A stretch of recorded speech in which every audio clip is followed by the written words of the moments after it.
8 বছর ধরে যে মেয়েটা আমার বাসায় কাজ করত সেদিন হঠাৎ বলল সে আর থাকবে না, কিন্তু যাওয়ার আগে সে যা করলো সেটা আমার পুরো জীবনটাই উল্টে দিল।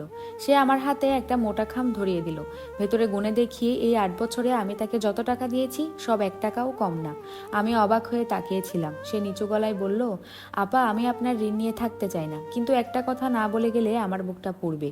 বড় বেডরুমের আলমারির একেবারে ভেতরের দরজাটা, ওটা পেরেক মারা না, ওটা খোলা যায়। আমি কিছু বলার আগেই সে ব্যাগ তুলে চলে গেল।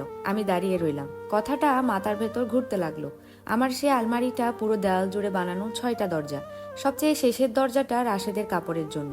ওই জায়গাটার পেছনে একটা কাঠের বোর্ড আছে, এটা আমি জানি। 2 বছর আগে একবার নড়াতে গিয়েছিলাম, রাশেদ বলেছিল ওটা নাড়িস না, আলমারিটা ধরে রাখতে ব্যারেক মারা আছে। তারপর আর হাত দেইনি, কিন্তু আজ কথাটা মনে হতে বুকের ভেতর কেমন একটা সন্দেহ জন্ম নিল। আমি নিচে বসে ভালো করে দেখলাম, পেরেক তো নেই, বরং একটা ছোট চাপা বোতাম। আমি হাত দিয়ে চাপ দিতেই কাঠটা সরলো। ভেতরে একটা কালো চামড়ার ব্যাগ। আমার হাত কাঁপছিল, তবুও খুললাম।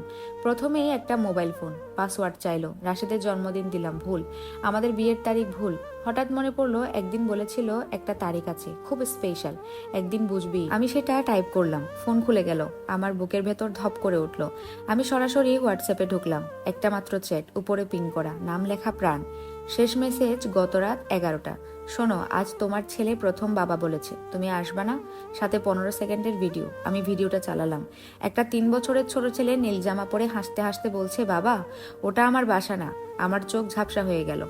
আমাদের 8 বছর বিয়ে হয়েছে, আমাদের সন্তান হয়নি। ডাক্তার বলেছে আমি ঠিক আছি, কিন্তু রাশেদ কখনো পরীক্ষা করাতে রাজি হয়নি। আমি চ্যাট স্ক্রল করলাম।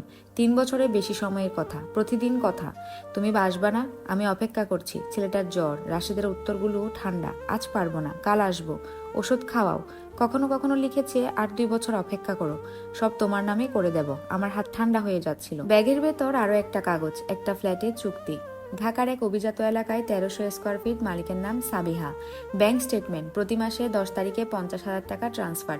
4 বছর ধরে একবারও বাদ যায়নি। একটা ছোট বক্স, ভেতরে সোনার চেন, কার্ডে লেখা শুভ জন্মদিন সাবিহা। আমার নাম তৃষা। সে কখনো আমাকে এভাবে ডাকে না। সবকিছু আগের মতো রেখে দিলাম। আলমারি বন্ধ করলাম, কাপড় গুছিয়ে দিলাম। তারপর নিচে এসে সোফায় বসে রইলাম। ঘড়িতে 3টা 17। রাশেদ বলেছে 9টায় আসবে। 8 বছর ধরে সপ্তাহে 4 দিন বাসায় খাই না। আমি ভাবতাম ব্যবসার কাজ। আজ বুঝলাম সে অন্য একটা বাসায় যায়, অন্য একটা জীবনে। রাত 9টা 30-এ সে এলো, মুখে হাসি। আমি স্বাভাবিক গলায় বললাম, খেয়ে এসেছো? সে বলল হ্যাঁ। তোমার জন্য মাছ রেখেছি, কাল খেও, ঠিক আছে? সে উপরে উঠে গেল। আমি